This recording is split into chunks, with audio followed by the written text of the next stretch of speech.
Welcome back, 9 to noon. It's 11:02. Very happy to meet in person here at KFAN. Meet actually in person for the second time. Been on the radio show several times, but for the first time, Brett Larson is the 16th head coach in Golden Gophers hockey history after 8 years at St. Cloud State, and he joins us now. Good seeing you in person. Congratulations on the job. That St. Cloud program was good for you and good to you.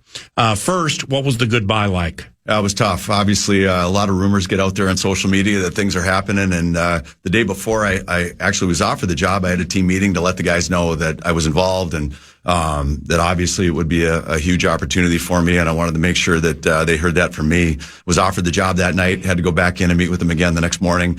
And I'm really proud of the culture that we built there. It's certainly a family. People care about each other. And the reaction was hugs and we're going to miss you, Coach, but we're pulling for you. And so it was a pretty special moment for me. And Brett, I would imagine that a lot of things are going to be difficult in situations like this, and strange too, because there's a dangling carrot in front of you, but you got to say goodbye. Yeah. And what I'm getting at here is the difficulty of recruiting players to play for the Huskies, specifically of late. Yes. And then having to leave. I mean, that's tough. It is tough, and I usually lead with a joke right away. I said, remember all that stuff that I told you about St. Cloud? I said, I didn't mean any of it. I didn't mean any of that stuff. I'm recruiting you to be a Gopher now, you know. So I can get the kids to laugh a little bit, and I think the big thing is they know that this program at Minnesota is one of the most storied programs in college hockey history. And for a coach who has dreamed of, you know, I'm a Minnesotan, right? So this job for me is one you don't turn down, and you can't turn down, and the players know that. Before we look ahead, let's cast the gaze backwards a little bit. Sure. What was it like having Staylock as your goalie the first time you were a Duluth Bulldogs assistant? You know, it's funny. So it's a story that links to the Gophers. So there is an aura about coming to play the Gophers. I remember my first year at UMD being on the bench. The place is packed. The Gophers are flying, and you could feel it on the bench. Like, this is big time college hockey. And I remember that even as a first year head coach there. Well, on the Thursday night skate, at Mariucci, we always do a shootout at the end of it. Al may or may not remember this, but I came down and I was a horrible goal scorer. I was a defenseman that I couldn't score a goal to save my life, but I'm going to score on Al, you know. And so I got my head down because I'm a bad goal scorer, and he comes flying out, poke checks me, misses the puck, takes my feet out. I go flying into the end wall, thought I broke my shoulder. And you were an assistant coach? Assistant coach, yeah. Holy cow. Yeah. Feeling good about yourself, right? Feeling really good about myself until I went flying into the end wall at Mariucci after Staylock poke checked me and took my feet out. So he is the best. We're still in touch to this day, and just what a competitor, what a great person, somebody that after he left, I was just always, you know, there's certain guys you're just always pulling for, and he's one of those guys. Now, when your team, you know, looking back through the history of when you've played, when you've coached, and things like that, when your team, the Florida Seals, folded during the 06-07 season. Yeah. Were you sad you didn't get picked up during the midseason dispersal draft? Like, funny. When the Columbus Cottonmouths or Fayetteville Fire Ants. Those were tough teams to turn down, I can tell you that. But like when they skip you, was it kind of like, all right, playing days might be over, time to coach? Well, to be in all honesty with you, on that one was funny because I had been playing in England the year before. Obviously, my career didn't go as I hoped as a player. I never made the NHL, but I had a lot of great life experiences in hockey and met a lot of great people and had a lot of fun. So, I hurt my neck over there. I was having some problems. Decided to come back. We had friends in Orlando. My wife and I decided to buy a house there, and I'm thinking that maybe I was going to get into sales. I wasn't sure what I was going to do with my life. The Florida Seals said, "Hey, will you come in and be our player assistant coach and play some games?" And I did that. And then when that ended, I knew my career was done. Well, think about that. I mean, that's like 2 decades ago. I know. It's not that long ago, and just to think, but it probably seems like a million years ago. It seems like a million years. From, you know, the playing part ending, and now we're going to be an assistant for Sandy a couple of times. We're going to lead St. Cloud State to a Frozen Four championship game like, you know, half decade ago. And then now the Gophers jobs. Just so much takes place in a short amount of time. or if you really look back to those Florida Seals days where you didn't get picked up in the midseason dispersal. Yeah. See, career's over. Wow. Well, what I did is I moved back to Minnesota and I took a sales job. We bought a house out in Woodbury, and I got a sales job. Like all my other hockey buddies at the time were getting into pharmaceutical sales or medical sales or these things. And it's a great job for hockey guys because it's mostly just a people business and relationships. And so I got a sales job. And I was playing pickup hockey with Brett Larson and Joe Diedzik and a bunch of guys on Tuesday nights out at Parade Arena. And, who wants to play that team? Yeah. Nobody. Some great guys, right? And, at the end of that, I'd done the job for about 8 months, and Scott Sandelin called and said, "You want to come back and coach?" And I want you up here at Duluth. He goes, it was kind of funny. He says, "I want a guy to run the D, and I want a guy that played here, and you're the only guy I know." Yeah. So that fits both. So that's how I got out of the sales and got into coaching. Yeah, Scott Sandelin. I mean, he's joined the radio show a bunch of times. I got to know his son Ryan quite well when he played in Mankato. And I was talking to Stalock last week, and he triggered me to say something on the air looking at the Frozen Four before they started playing the games, because Sandelin and now Carl at Denver, and maybe even back to Gwozdecky, they just have a way of not freaking out in December, January, early February. They do. Just get in. Yep. And then with Al, I'm like, they let Sandy in. And he just started, because he knew what I was talking about. Yep. You let that guy in, and as Michigan learned, now they lose 4-3. It was a furious comeback. I was pulling for Duluth in that game, too. But you let coaches like that in who know how to handle that time of the year. Yep. He didn't get there, but he almost did. It's big time. Obviously, that's where, for myself, I feel incredibly fortunate that my mentor coming into coaching was Scott Sandelin. He's one of the best in the business. I learned a ton from him. Then later in my career, I get to work with Dave Carl and win 2 World Junior Championship gold medals. Feel like I've been able to be around the best, and hopefully some of that's rubbed off, and I've learned a few things along the way. Last one outside of the box before we start chatting about the team with Brett Larson, new Golden Gophers hockey coach. Great to have him in studio. You played for the Minnesota Blue Ox. So that was a roller hockey team and not the Blue Ox team that Bruce and Crystal Boudreau owned, right? Yeah, it was roller hockey. So back in the day, pro roller hockey was a thing. I think the year before it was the Minnesota Arctic Blast. We played at Target Center. Scott Bukestad was the coach, former Gopher, and great guy. And played. Is that Nick's dad? I believe so. Yeah. So that connection there was great, and Corey Leyland on the team, Justin McHugh on the team, Randy Scarda on the team, bunch of guys that played for the Gophers, and so we're getting paid to play roller hockey in the summers, and then the next year the team folds and we go over to play for the Blue Ox at Mariucci, actually. Wow. Not a big draw in the summers. I could hear my mom up there saying, "Way to go, son." That was about it as far as fans. Pick up your feet, son. Exactly. Get moving. Yeah. And so we did that for a couple summers, got paid. It's how I ended up down in Orlando. Then they had a dispersal draft again, like you're talking about. Did you get picked up? And got picked up by the Orlando Jackals. Yes. And went down there and played. But it was fun. They had actually USA Hockey got into it. They had world championships, played on a Team USA World Championship in Finland and one in Anaheim. And so for a few summers, roller hockey was kind of a big deal, and most of the minor league guys were playing. Yeah. So in roller hockey, if you fall out of nowhere, in ice hockey, you lost your edge. What is it? I lost my wheel? So I got to tell you. So the first game, none of us know what we're doing. We've never done this before. We've had a few practices. And normally when you get knocked down or fall down in hockey, you slide a little bit, right? Like your knees go down, your hands go down, you slide. My hands gripped the floor and my face went face first into the floor. Thought I broke my nose. Couldn't see a thing. Couldn't find my way back to the bench. You couldn't stop. You couldn't really stop. Yeah. So it was an interesting game for sure. But, we're flying around everywhere, playing in the NHL rinks, getting paid to have a summer job playing roller hockey. So it was pretty good. That's sweet. All right, to the lesson at hand. Micheletti and I yesterday were chatting college hockey roster philosophy. Yep. Last year's Gophers were comparatively young to a lot of teams in college hockey. All right, one of the younger teams. Yep. For years, and maybe back to Hastings at Mankato, we've heard the older the player, the better. Now, this year, Denver and Michigan are two of the youngest teams in college hockey, and they're in the Frozen Four. So, what's your current and long-term roster building philosophy? Thinking back to you got to have these trees who are 23, 24, 25. Well, then I see Denver and Michigan. They're super young and fast. The answer is really simple. It's right in the middle for me, right? You're going to have the high end talent at Minnesota, no doubt. And you got to build around that, and you got to develop those guys. And some of them are going to be gone early, so it's harder to get older there.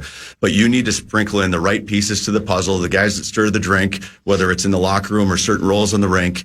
You need to stir the right guys in there that brings your age and your maturity level up just a little bit. Because I think it's a hybrid of those two things. And that's why I think you're seeing some success with the older teams, some with the younger teams.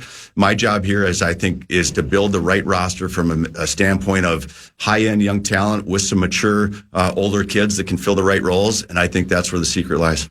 Does the transfer portal and the iteration thereof, it's still relatively new, how much does that impact the hallways of like the college hockey offices compared to, you got PJ down there now, you got Medved over there. I mean, it's like, it's almost like you're recruiting. You have to recruit year round, and that includes your own players during the season. Yes, absolutely. And I think that's the coach's number one responsibility is you have to build your culture the right way. And that's the recruiting you have to do. Those players have to believe in what you're doing. They have to believe in each other. They have to believe that when they come to the rink every day, you're doing everything as a coach to make sure we're going to be ready and that they're going to develop.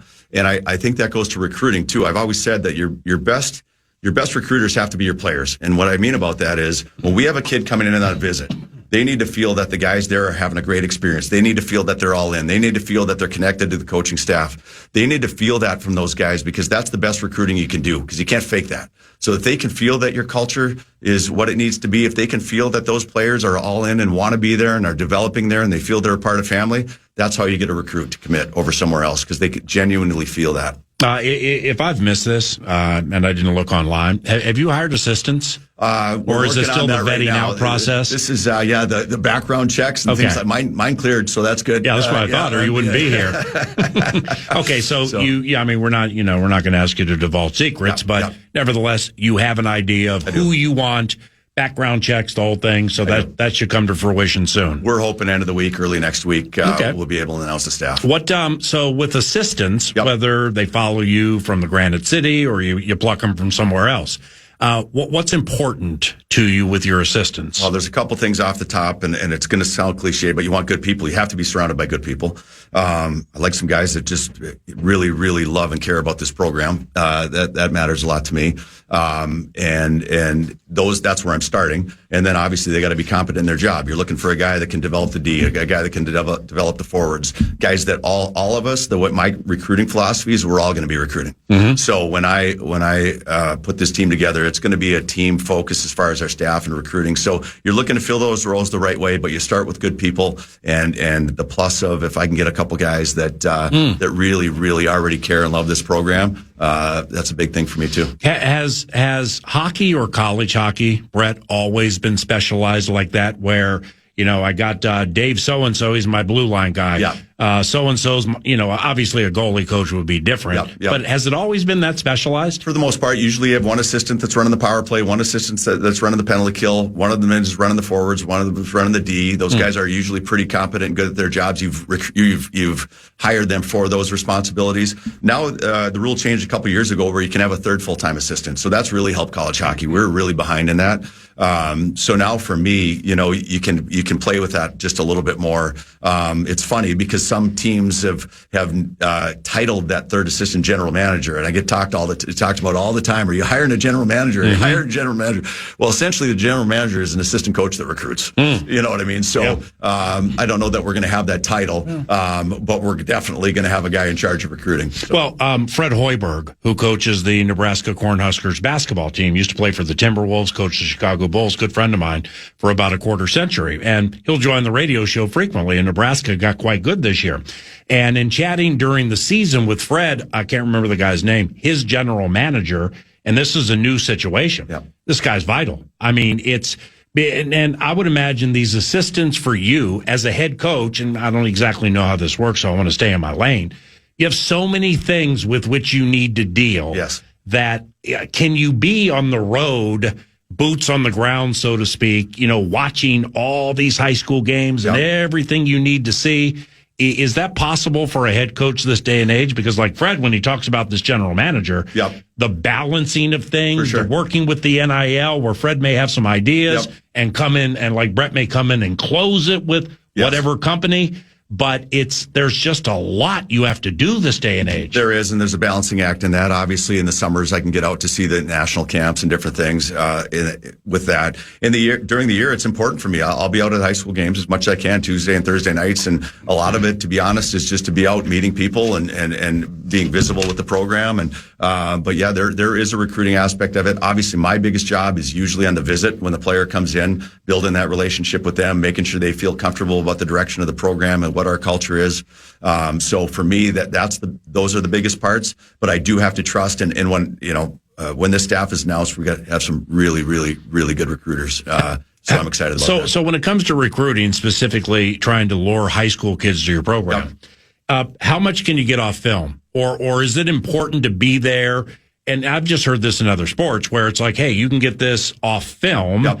But, what's my man's reaction when he has a 25-second shift? He thought it was going to be 45. How does he react when he's coming to the bench? Is he cussing at somebody? Yep, exactly. Is he cool with it? I mean, that matters. Yeah, for sure. Well, you sound like a scout right there. You know what I mean? That's it. So we always talk, we can use video as a supplement. It can't be the main thing. Right. I want to see, what he's like going back to the bench. I want to see if he's encouraging his teammates or not. I want to see how he reacts if the coach gets on him. Mm-hmm. I want to see how he reacts if he turned a puck over. I always talk all the time. You want your forwards to be creative and make plays. My biggest thing is, how do they react after that play doesn't work? So there's two things for me. If a kid's coming out the ice and he tries a sauce pass to the backside and their D knocks it down and go the other way, does he just kind of lazily loop into his end, which the camera might not pick up, or does he hit his edges and literally put his head down and back check as hard as he can to break up that play? I want them to be creative enough to make plays, but I want to see what their reaction's like after the play doesn't work. I know what their reaction's like when it works and the sauce goes back door and somebody puts it in the net and they're on Instagram and they got their sticks raised. I know that reaction. That's not hard to figure out. Yeah. But how do they react to a little bit of failure? And I think that's really important to learn, and sometimes you can't see that on video. But if these players know,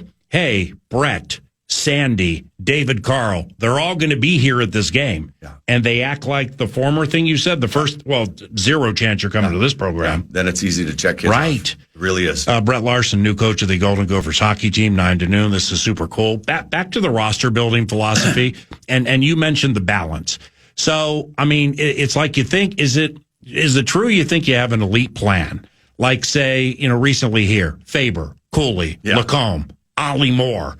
Well, then they all leave early. Yep. Well, it's a tricky balance, isn't it? For sure it is. And that's coming. You have to be prepared for it, right? Because we're going to be able to recruit. What excites me so much is I really feel like I've been a part of great cultures that have won national championships. And this is a great culture here, but I really believe I can add to it. I want to add to the culture that's here. And I think if we can, I'm going to have the opportunity to recruit elite players here. There's no doubt. Mm-hmm. Kids want to be Gophers. Right. They grew up wanting to be Gophers. So if we can take those elite players and continue to build on the culture and continue to build on the team first family feel that we can win together, we're going to win a lot more together. We're going to win championships together, and occasionally we're going to lose guys early, and that's going to be a byproduct of it. That means we're being successful. Okay, so take what you just said with the age-old tradition.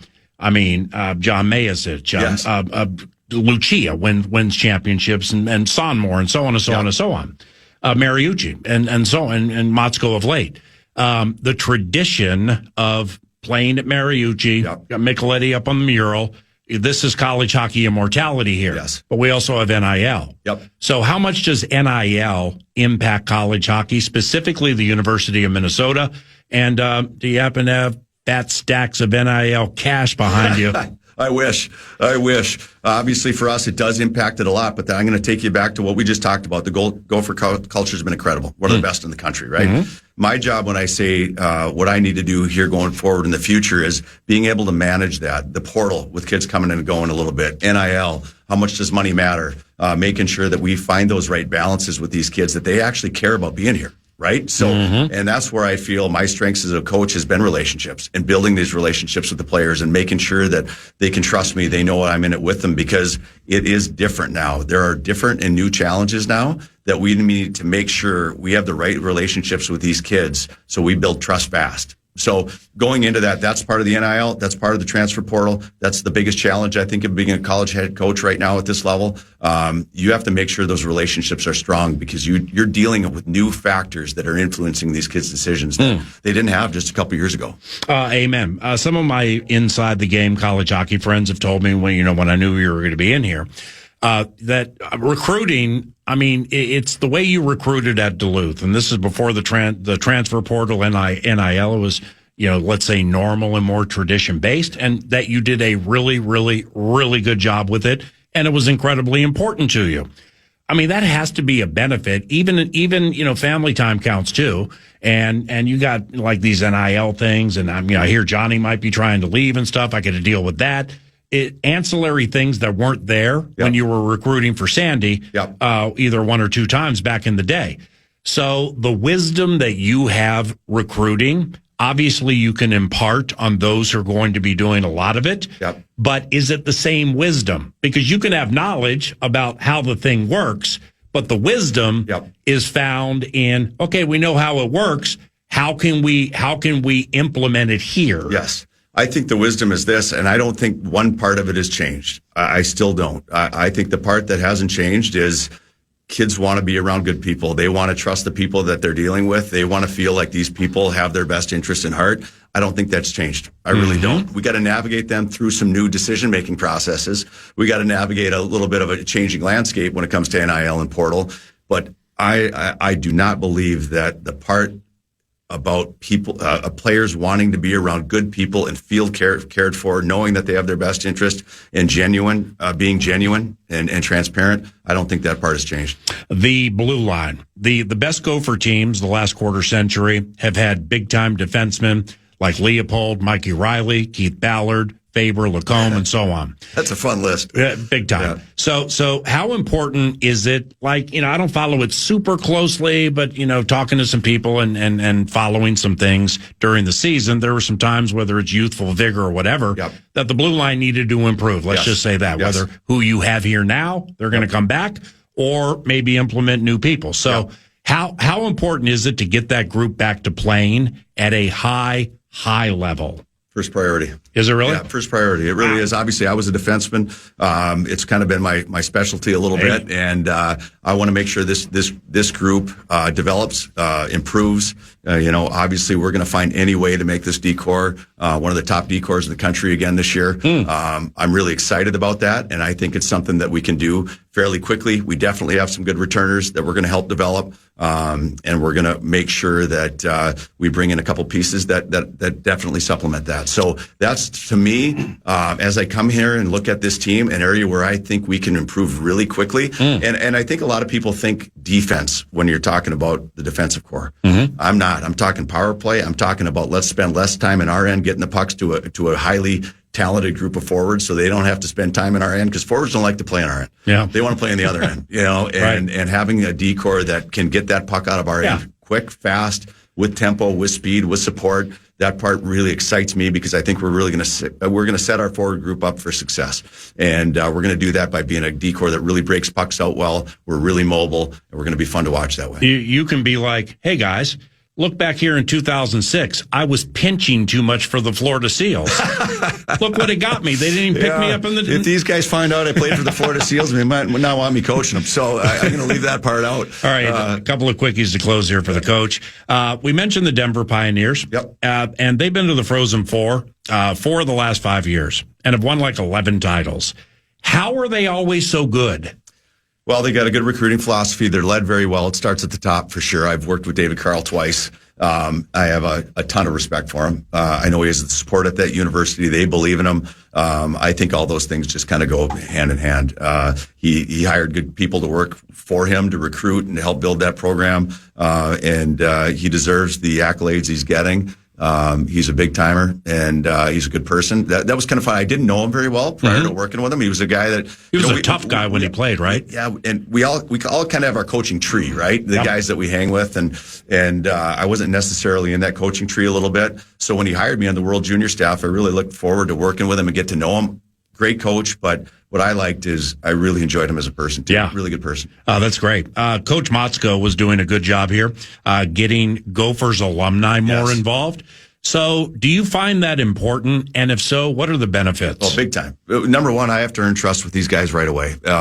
Obviously, the one thing for me, I didn't wear the M, and I got to show them that I'm in it with them. I'm in it for them. I want them to see that it's genuine, it's real, that this wasn't just me about taking a job that's a great job. This is about me understanding that I was handed the torch of the most storied program in college hockey history. Wow. And it's not lost on me that a lot of these guys built this thing. And I want them to know that I take that very seriously. So luckily, I know a ton of them already. Been friends with a lot of them. We're going to do some socials and get-togethers here early to make sure that we connect that way. But I'll tell you what, Bob did a phenomenal job in that area, and I definitely want to keep that going. I have an idea. Perhaps you've thought of it. Jordan Leopold. Yep. Mississippi Gardens. Might be in like Roseville, something like that. Yep. So he and his wife have had an event center for a decade and change. Okay. What a perfect spot for Sounds the like alumni good to get spot together. to me. Yeah, we'll get on that. And if Leo's I like listening that. right now, I get 5%. All right, 9 to noon, lastly, with this radio show, we have a quarter-century old thing we do called the bus bit. No way you're familiar with that, right? I don't. Excellent, excellent. So my man over here is familiar for sure. Here's the ask. Is it possible for us every so often to call you and chat while you guys are on a bus ride to Madison? This goes back to Lucia on drives to Houghton. Then we'll ask you to pass the phone to a player so we can chat and become friends. Then maybe the player gives it to the bus driver. Then it comes back to you. Won't take much of your time, and they've been fun over the years. The only thing I'd ask is, can we keep the bus driver's eyes on the road? So I'd rather not give him the phone, but other than that, we're in. I understand that. Yeah. The bus bits are age old. Yeah. And I wouldn't ask if it wasn't something that I think you would like. I like it. So it's a great. yes? Yeah, absolutely. Yes.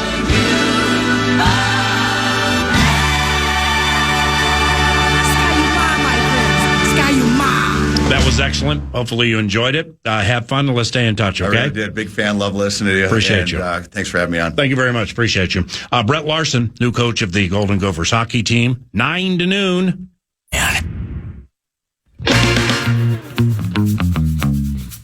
Join. Hang on a second. I just love it. Join the Muss. It's not Muss. It's not Michael J. Mussman III. It's not Mike Mussman. It's the real Muss. Join the Muss. Not a Muss, our Muss, the Muss. And Miller Lite at Jimmy's in Vadnais Heights this Thursday from 5 to 7. That's tomorrow. You can stop by for drink specials, games, and to register for your final chance to win a spot in the Vikings Foundation Golf Tournament. Oh, geez. You can get the details now, KFAN.com, keyword golf. Golf. You know how I'll say occasionally when the guy was alive that I'm the wrong Paul Allen? Yeah. The right Paul Allen, Microsoft, own the chickens, own the Trailblazers. He amassed some wealth over the course of his life. So the other side of it is the Baltimore Ravens play-by-play voice named Jerry Sandusky. Yeah, he would be. So I'm the wrong Paul Allen. He's the right Jerry Sandusky. You know how I have that Vox group text thing with all the play-by-play voices around the NFL? We stay in touch with each other. Yeah.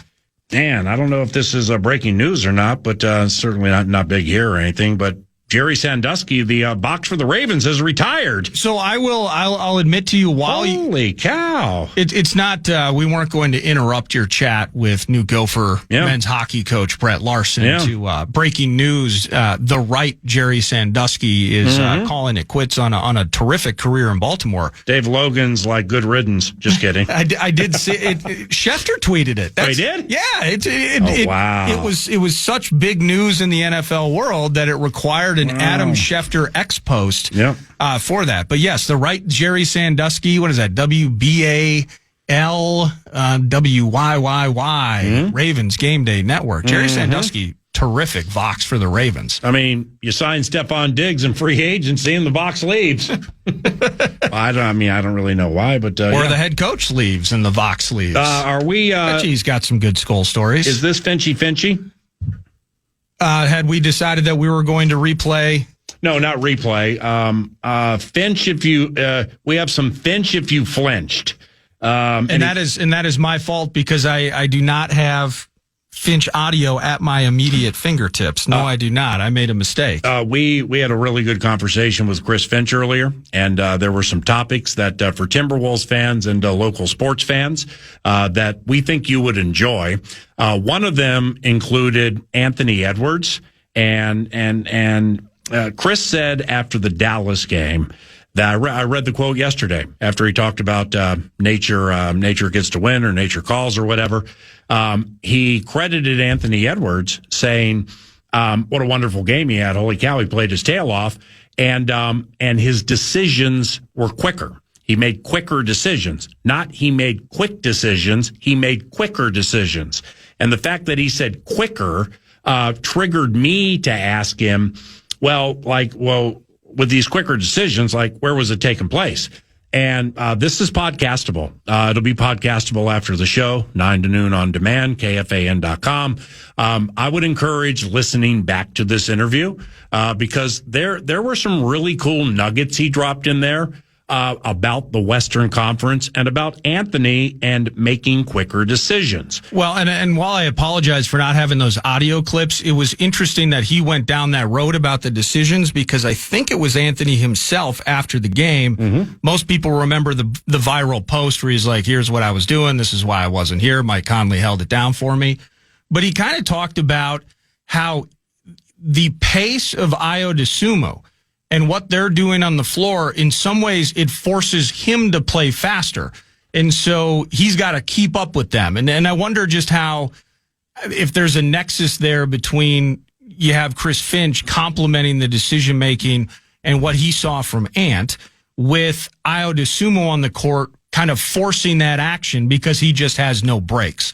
And as busy as he is on the court, that one potentially helps the other, which just continues down the road, PA, of the fact that, what Ayo brings here and what we've been begging for. Hey, love Mike Conley, but he can't go 35 minutes a night anymore. We need somebody there to be the main distributor and main ball handler. Ayo Dosunmu and the ripple effect of what he's doing can even lead to your very best player even improving in some of those areas. What I think it is, and I didn't go down this road with Chris because I've done it 2 consecutive weeks, but it just... In watching Edwards play in that Dallas game, I've said to Chris, while Anthony was out, hey, last year, Julius Randle missed a month, and he came back for a game, maybe against Utah, but he got hurt against Washington on a Saturday. He's out about a month. He comes back. He's being interviewed post-game by Leah B. Olson. I'll never forget it because I had never heard anybody say this. Julius said, being away a month, I was able to watch the team play from a different prism. I was able to watch the team play from a different scope in that he got some tells and talkers and takes and tedium and tidbits about what players are doing that he's not necessarily thinking about during the game or maybe picking up after the game. And so I brought up with Chris a couple of times, hey, kind of like Julius last year, what do you think, Anthony, watching it from afar, do you think that potentially can help him? Now, this was only 6 games with Anthony, so it wasn't that long, but it's apparent to me that Edwards saw some things that were taking place when he was away that he knows he's a big part of, and it has to be better. And that would include the quicker part of the quick twitch decision-making. I think more leans the way of defense. And it's the quick twitch recognition of where to go before the other guy gets to the spot that he wants to get to. So it's like back when I played high school and junior college basketball, the least favorite drill that we ever would run in practice, and it was always, you never ran it in the season because people potentially could get hurt, but it was up 2 seasons where you got to beat your guy to the lower block and take the charge. So in other words, beat your guy to the spot. And in hockey and basketball and in football, you'll hear that a lot, beat the guy to the spot. But maybe Edwards, from a quick twitch standpoint, wasn't getting to the defensive spot quickly enough. And therefore, like I said a couple of weeks ago when, it's or right when he started going out, it started to get a little loud on social media about some defensive metrics that had improved without Anthony Edwards. And that's good because they helped the team win games. But like I said, if anybody for a second thinks if Anthony Edwards is engaged in a defensive matchup that he can't stop almost anybody one-on-one in the NBA, you're a fool because he can. Now, there are picks and recognition and things like that. His on-ball defense, his recognition as to whether to go over or under picks was so sharp in that Dallas game in limited time because he's kind of on a pitch count. They're restricting his minutes. But offensively, it's just becoming more apparent over the last couple of years. When they lose a game, Finch joins 9 to noon, or you watch his press conferences and you hear him say, ball got too sticky, ball got too sticky, ball got too sticky. I mean, that's Anthony and Julius. That's just pounding away like James Harden. And then you get players like Jaden McDaniels or other players who lose their focus with what their role is within the offense. So that part of the interview is something I think you'll really enjoy. I also brought up to him the Western Conference. I mean, you talk about the best of the best putting the pedal to the metal right now. And Houston killed the Knicks last night, and the score wasn't as close as it looked. And I was excited for the Lakers in Cleveland last night. I didn't watch any of it, but the what I said yesterday was, I'm not if the Wolves get the Lakers in the first round, they get the Lakers in the first round. I want to watch Luka play defense in high leverage situations. Likewise for LeBron, DeAndre Ayton, and the rest of the cats. So they're playing a defensively sound team last night in the Cleveland Cavaliers. Donovan Mitchell, Evan Mobley, I think Jared Allen is back. When those cats play defense, man, they lock you down. And I think the Lakers scored 125 and are just on hit legit right now. So maybe it's a case of be careful what you wish for. But Chris was asked, is there anybody you prefer to play? And he said, not really. Let's just get the playoffs going. But the top 6 teams in the Western Conference into yesterday. So I think out of yesterday, they've won 26 consecutive games. Oklahoma City, San Antonio, the LA Lakers, the Denver Nuggets, the T-Wolves, and the Houston Rockets. Yeah, 26. Is it 26? 26 straight. That's how hot your Western Conference is now. And, you got Denver's at Utah tonight, favored by 17.5. Denver's one of those teams laying down, trying to get the best ping pong ball spot. Denver's going to win tonight. If Denver doesn't win tonight, it's an atrocity. The Wolves still have Houston one time. That could be important as playoff seeding goes because they've each beaten each other one time this year. So that's a home court thing.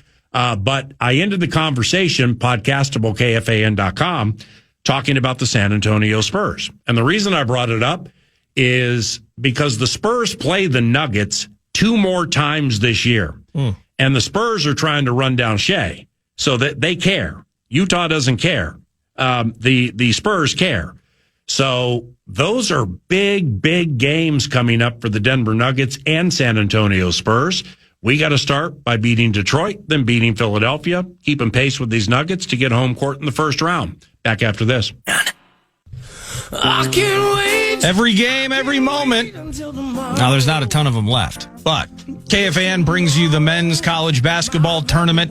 It's driven by Dave Smith Motors, and you can tune in this Saturday on the free iHeartRadio app to catch the insanity from Indianapolis National Semifinals on Saturday. We're the Fan. We got it all for you. Could never come. I know it could end any minute, but I pray tomorrow comes. Box in the box tomorrow. Here's Tape outside the circle. Back to the captain, Leopold on net. A tip pull on the right. And they scored with Patoli wins it for Minnesota! Speaking of hockey, if you missed the 11 down to about 11:30, pretty good. At least I enjoyed it. A elongated chat with Brett Larson, head coach of the Golden Gophers hockey team. He's the 16th head coach in the history of the program.